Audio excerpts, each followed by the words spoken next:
সর্ষে ইলিশ কে না ভালোবাসে। একটা কড়াই গরম করে দিয়ে দিলাম ২ টেবিল চামচ সর্ষের তেল।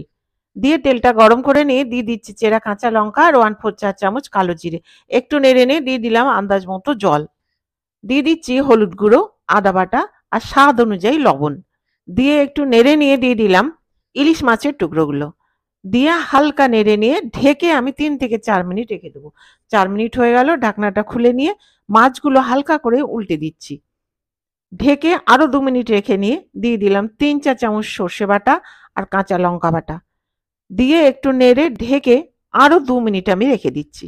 ঢাকনাটা খুলে দিয়ে দিলাম ২ টেবিল চামচ সর্ষের তেল। আরো একবার ঢেকে ১ মিনিট আমি রেখে দিচ্ছি।